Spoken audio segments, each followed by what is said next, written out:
السلام علیکم۔ ہماری آج کی کہانی ایک لفٹ سے شروع ہوتی ہے جہاں پہ ایک ویٹریس اپنا کام ختم کر کے گھر جا رہی ہوتی ہے، اور جیسے ہی وہ لڑکی اسے مدد کے لیے پکارتی ہے اس کا ہسبینڈ آ جاتا ہے اور وہ چپ ہو جاتی ہے۔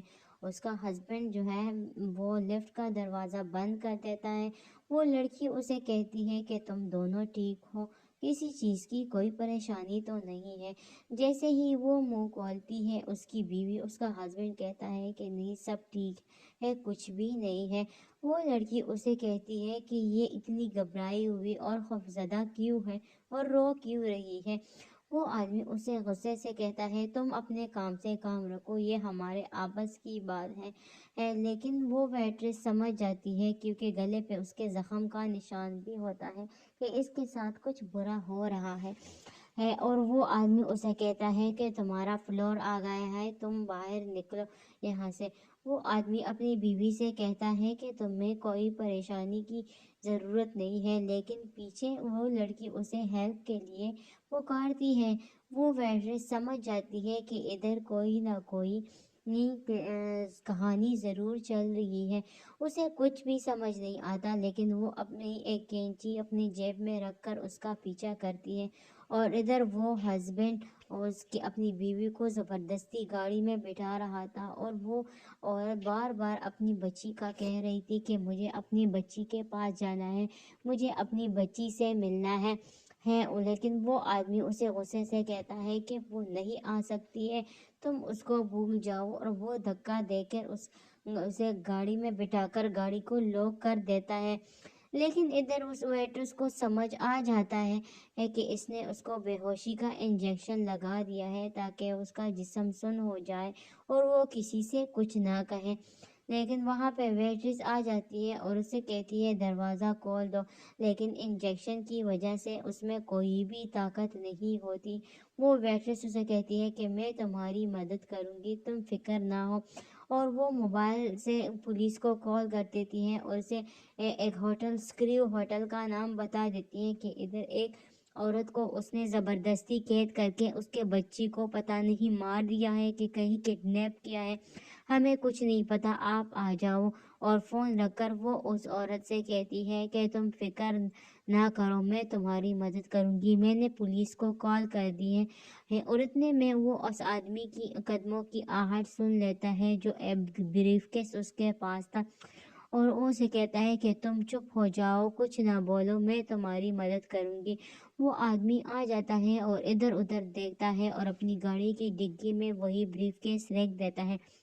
ویٹریس کو سمجھ آ جاتی ہے کہ کچھ نہ کچھ ہے، لیکن وہ بار بار ادھر ادھر دیکھ رہی تھی کہ پولیس کب آئے گی کہ اس کی مدد کی جا سکے۔ لیکن جیسے ہی اس نے گاڑی میں بیٹھنا شروع کر دیا، ویٹریس کو پتہ نہیں کیا لگا، اس نے سوچا کہ اب تو کچھ بھی نہیں سکتا، وہ اس عورت کو لے جائے گا، لیکن اچانک اسے کینچی کی یاد آتی ہے جس سے وہ ٹائر کو پنچر کر دیتی ہے اور ٹائر سے ہوا نکال دیتی ہے کہ وہ زیادہ تر دور نہ جا سکے، اور تھوڑی ہی دیر بعد اس کی گاڑی کا ٹائر پنچر ہو جاتا ہے، اور وہ ادھر ادھر نکل کر اس لڑکی کو دیکھ لیتا ہے اور اس گاڑی کے پہیے کو جس سے ہوا نکل جاتی ہے، اور وہ اس سے غصے سے کہتا ہے کہ یہ سب تم نے کیا ہے، تم پاگل بے وقوف عورت، تم نے یہ سب کچھ کیوں کیا ہے؟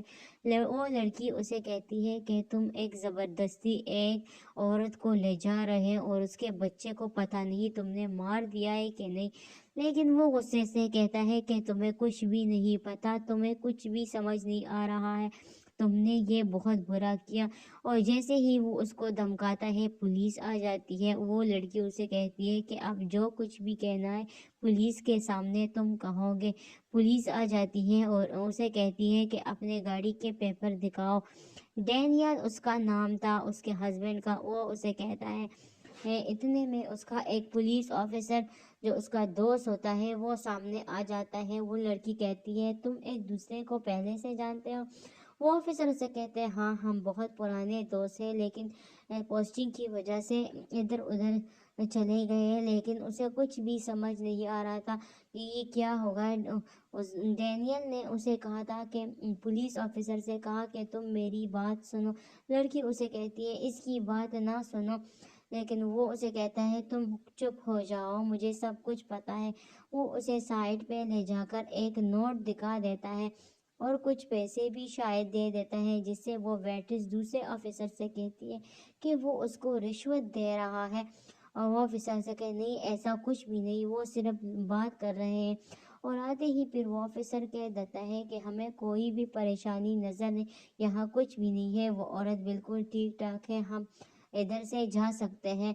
वो पुलिस ऑफिसर कहता है कि आप अपने घर जाएं, इधर कुछ भी सीरियस नहीं है, ये इनका आपस में मामला है, वरना मैं आपको गिरफ्तार कर दूंगा। वो वेट्रेस शॉक हो जाती है कि एक पुलिस ऑफिसर कह रहा है। वो उसे कहता है अपने दोस्त से कि तुम्हें और किसी चीज़ की मदद की ज़रूरत तो नहीं। उसका दोस्त उसे कहता है कि नहीं, बहुत शुक्रिया। और वो वेट्रेस को भी थोड़े से पैसे दे देता है कि इधर की सफाई करे और कमरे की सफाई भी करे। लेकिन वेट्रेस जो है उसे कहती है कि मैं ऐसा कुछ भी नहीं करूँगी, और चुप हो जाती है। डैनियल उसे कहता है चलो तुम्हारी मर्जी, जैसी तुम्हारी मर्जी। लेकिन वो औरत बार बार कहती है कि मुझे अपनी बेटी के पास जाता है, और उसका हस्बैंड जोर से उसको नाम से पुकारता है कि रेबेका तुम अपनी बेटी को भूल जाओ, वो अब कभी भी नहीं आएगी। लेकिन वो वेट्रेस अब भी हार नहीं मानती और वो चुपके से गाड़ी का दरवाज़ा खोलकर गाड़ी में घुस जाती है। लेकिन गाड़ी की आवाज़ से डैनियल चौंक जाता है और उधर उधर देखता है, लेकिन उसे कोई भी नज़र नहीं आता। और वो औरत फिर से चीखने लगती है कि मुझे बेटी के पास जाना है, तुमने मेरी बेटी को कहाँ छुपा के रखा है। डैनियल जैसे ही टायर बदल लेता है और गाड़ी में पीछे सामान रख देता है वो वेट्रेस गाड़ी चला देती है। और आते ही हम दूसरे शिफ्ट देखते हैं कि इधर वो अपनी बेटी को पुकारती है कि मायरी मायरी मायरी। पूरे घर में अपनी बेटी का नाम वो पुकारती है, लेकिन वो कहीं पे दिखाई नहीं देती। वेट्रेस उसे कहती है कि यहाँ पे वो शायद ना हो। एकदम वो कहती है कि मायरी मायरी। वो इस अलमारी में कैद है और वो ड्रायर से चाबी निकाल कर अलमारी खोलती है। वेट्रेस बहुत ही हैरान होती है कि ये क्या कह रही।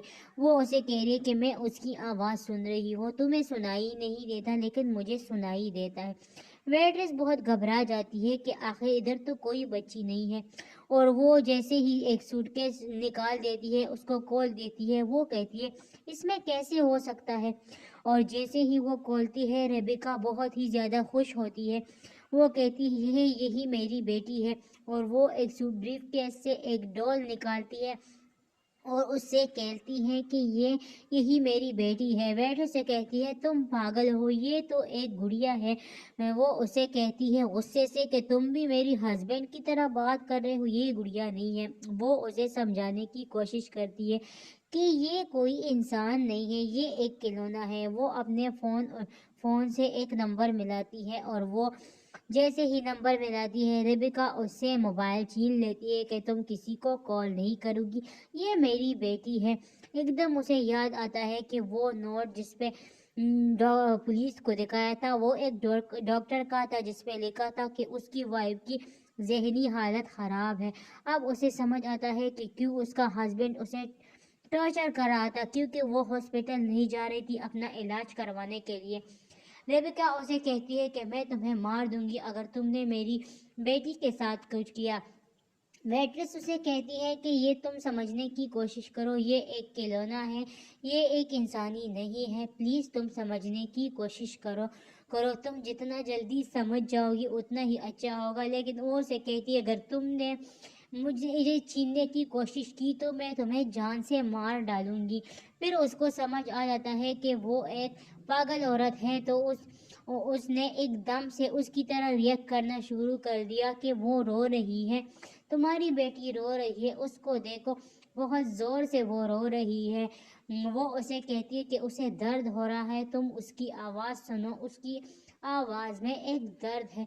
और वो गुड़िया को उठाती है और बिल्कुल उसी तरीके से प्यार करती है ताकि इसको कोई भी शक ना हो, और उसे गोद उठा लेती है, और वो जैसे ही उठाती है वो कहती है कि इसको तो बहुत तेज हमें इसको बुखार है। डॉक्टर के पास ले जाना चाहिए। ब्रीफ केस में बंद रहने से उसका सांस दम घुटने लगा, इसलिए जितना जल्दी हो सके इसको हॉस्पिटल शिफ्ट करो, वरना तुम इससे हाथ दोगी। वो उसे समझाती है कि उसकी आवाज़ में दर्द है, उसे दर्द हो रहा है। अगर तुम चाहती हो कि ये ज़िंदा रहे तो इसको हॉस्पिटल ले जाएं, क्योंकि वो उसकी ज़हनी हालत समझ चुकी थी, इसलिए वो कहती है ठीक है। नेक्स्ट पार्ट में हम उसके शौहर को देखते हैं, जो डॉक्टर से कहता है कि मैं कल उसको डॉक्टर उसे कहता है कि कल आप उसको ले आओ, हम उसको किसी अच्छे साइकियाट्रिस्ट के पास ले जाएंगे। और फिर जो है वो वेट्रेस उसे कहती है कि मुझे माफ़ कर दो, मैंने आपके साथ बुरा किया। डैनियल उसे कहता है कि नहीं, तुम्हारा कोई कसूर नहीं है, तुम्हारी जगह कोई और होता तो वो भी ये सब कुछ कर देता, तुम्हें माफ़ी मांगने की कोई ज़रूरत नहीं है। दरअसल उसने अपने बच्चे को खोया है, तो इस वजह से उसकी हालत ऐसी हुई है। मैं तो जैसे कि तैसे अपने आप से लड़कर बर्दाश्त कर लेता हूँ, लेकिन वो बर्दाश्त नहीं कर पाती। मुझे भी उतना ही दुख होता है जिसे उसे उतना होता है, लेकिन मैं फिर भी बर्दाश्त कर लेता हूँ। वो बर्दाश्त नहीं कर पाई और इसकी ज़हनी हालत ऐसी हुई। अब वो हॉस्पिटल किसी भी कीमत शिफ्ट नहीं होना चाहती, हालांकि उसे ज़रूरत है इलाज की। वेट्रेस उसे कहती है तुम उसको अपनी प्यार और मोहब्बत से सही कर सकते हो और उसकी बीमारी को ख़त्म कर सकते हो। और वो उससे पूछती है कि तुम अपनी बीवी से मोहब्बत करते हो? वो कहता है बहुत करता हूँ, लेकिन अब बहुत देर हो चुकी है। वेट्रेस उसे कहती है मोहब्बत में देर सवेर हो जाती है, इसलिए तुम उस पर ज़्यादा तवज्जो करो, वो इंशाल्लाह ठीक होगी। और उसे समझाती है कि ये बात तुम उसके सामने ना करो। उसके बाद उसकी बीवी को हॉस्पिटलाइज कर देते हैं, उसका इलाज हो जाता है और बाद में वाकई में उसकी गोद बढ़ जाती है, उसको एक बच्चा हो जाता है, जिसकी वजह से रेबिका की हालत अब सही हो जाती है। Thanks for watching.